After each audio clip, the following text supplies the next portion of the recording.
Hello students,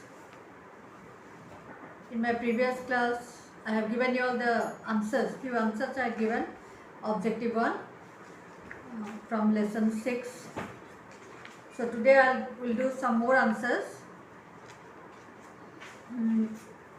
A, B and C I have given you all, and today we will do number D. Let's recall. And there the question number 1 is, mention the two factors that help in the growth of Surat. Mention the two factors that help in the growth of Surat.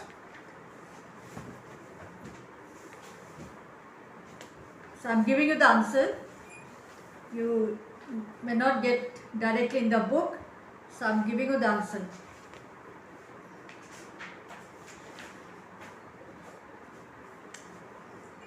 So you begin. The factors that helped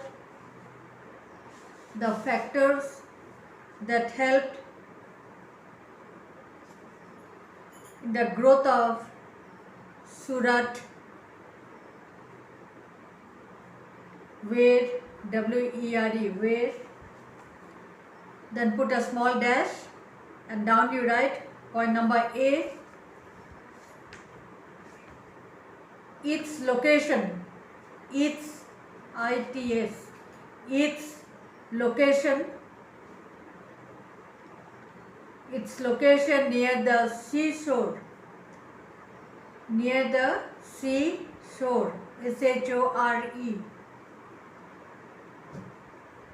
near the seashore, providing, P-R-O-V-I-D-I-N-G, providing scope, S-C-O-P-E, scope for navigation, N-A-V-I-G-A-T-I-O-N, navigation, and trading, T-R-A-D-I-N-G, trading. This is point number 1. You have to write 2 points, and then point number 2 you write, the British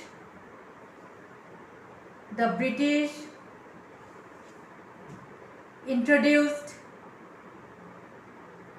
I-N-T-R-O-D-U-C-E-D, introduced, modern,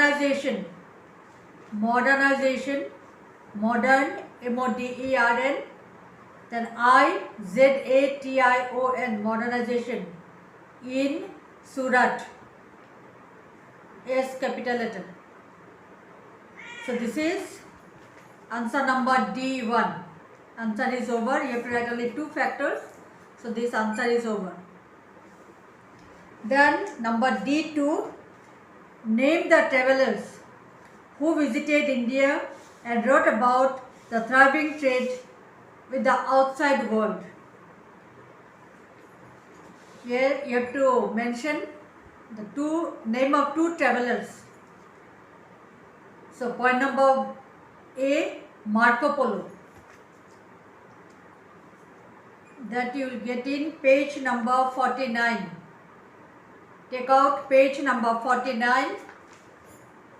The very first paragraph you see, 3rd line, travelers like Marco Polo of Italy. This is point number 1, and point number 2, Ibn Battuta of Morocco. So these 2 names you write. This is D2. And D3, write briefly about the origin and importance of Hampi.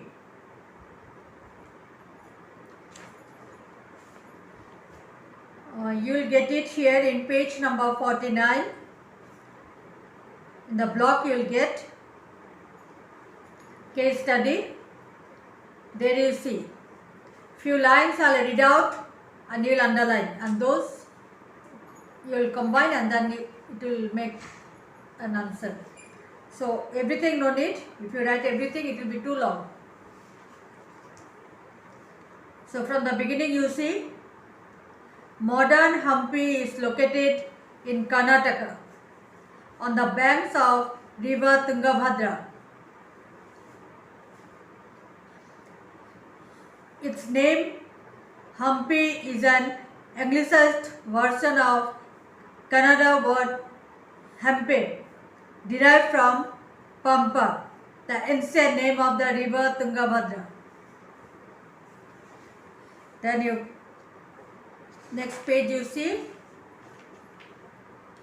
many scholars identify Hampi with the mythological Kiskinda. You must have heard Kiskinda, the monkey kingdom which find mention in Ramayana. So this whole thing you write. The first historical settlements in Hampi dates back to the 1st century AD. So whole thing you will add.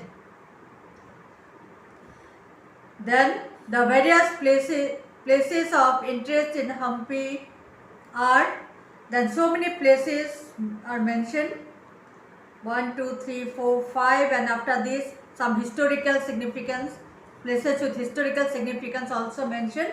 So all no need. So you'll add the various places of interest in Hampi are, so at least 3 or 4. From first 5 you'll write 2, and from the historical significance from there also 2 or 3 you'll write, then etc. Okay, whatever names you find is here, you write 2 from the first 5 and 2 or 3 from the next, that historical importance, from there 2 or 3 you'll write. Altogether if you write 5, it is more than enough. After this you'll write, you take from growth and prosperity. It was during the reign of King Krishnadeva of Vijayanagar that Hampi rose to prominence. It controlled the trade in the Indian peninsula. After peninsula, you'll put full stop. Hampi had trade connections with international markets.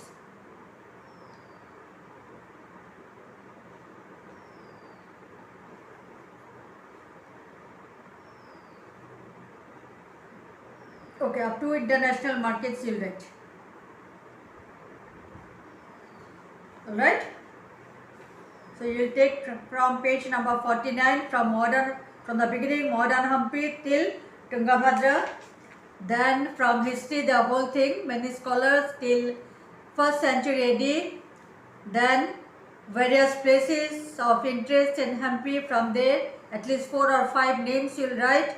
And then from growth of prosperity, it was during till market, international market. Okay. So these are the answers from number D. Then we'll see number E. Let's explore. What was the role of overseas trade in the economic prosperity of India? Overseas trade we can take from page number 48, that from trading towns. From there we will take few lines. Okay. You no need to write the trading town, heading no need. Directly you will write, Indian merchants had been engaged in trade-related activities through land and sea routes since ancient times, not only within India but also with the outside world. They exchange surplus goods like spices, tea, silk, textiles, semi-precious stones, and other merchandise that were in great demand in other countries. So here you no need to make it so long. They exchange surplus goods like spices, tea, silk, textile, etc. etc. with other countries. That way you make it short. Textiles, etc. with other countries. Okay, after this, with the formation of trade guilds, trade practices grew at greater pace. Trade with Southeast Asia, Europe, Africa and Arabia was in full swing. New trade routes developed on land, giving rise to trading settlements such as Surat, Machlipatam, Patliputra, Dhaka, Agra, Lahore.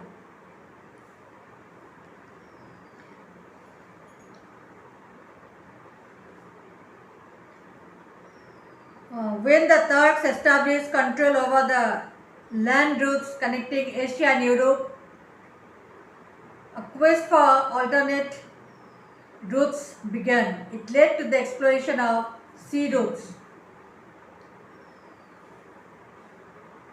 Up to here you'll write. Up to sea routes. This is answer number E1. Then E2. Explain the term World Heritage Site. Name some World Heritage Sites in India. First you have to explain the term World Heritage Sites and then few names of few heritage of India. That also I will dictate, you write.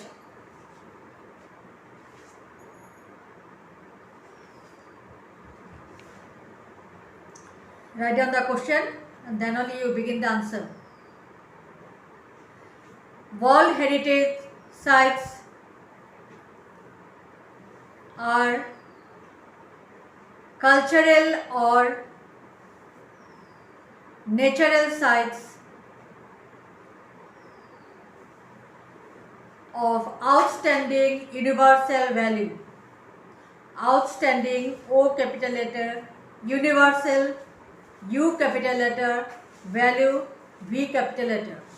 Outstanding, outstanding, outstanding, universal, U capital letter, UNI, VERSAL, universal value, and in outstanding universal value within inverted comma. No full stop, you continue. Which represent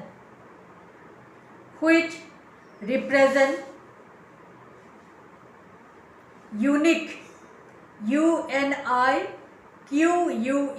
unique or most significant, unique or most significant examples, significant examples of the world's apostrophe s world's cultural or natural heritage.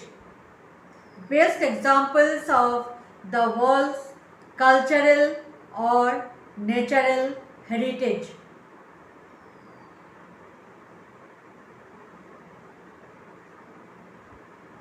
Okay, this is the first part. Explain the term. So this is the explanation, and then second part, name some World Heritage Sites of India.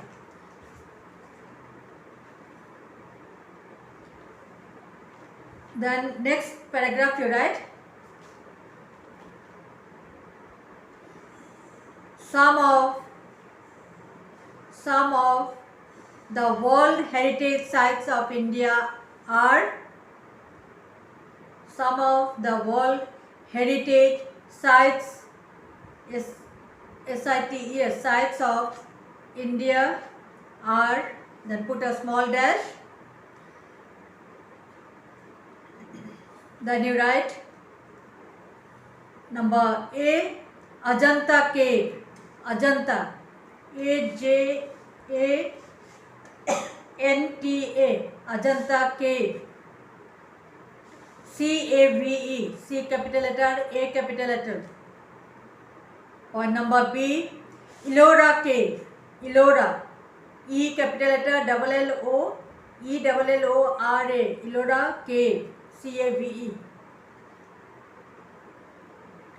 Then you write Agra Fort, Agra Fort, Fort, F capital letter, Agra, then Fort, different word. Then write Taj Mahal,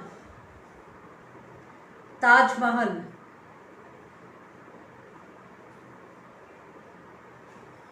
Then write Kaziranga National Park, Kaziranga National Park.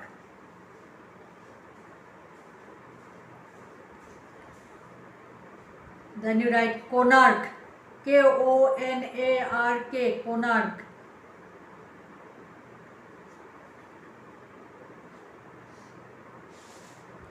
Then Elephanta Cave, Elephanta, elephant spelling you know, elephant, A, Elephanta Cave. There are many, so I am not going to give all. There are altogether 40 wall sites in India. Out of this, no need to write, just I am telling you there are 40 World Heritage Sites in India, and out of this 32 are cultural, on the basis of culture, cultural World Heritage Site, and 7 are natural World Heritage Site. Here Sundarban also is the Sundarban Park, then the Manas National Park, these are all there. Then one is mixed, both cultural and natural. So altogether there are 40 World Heritage Sites in India at present.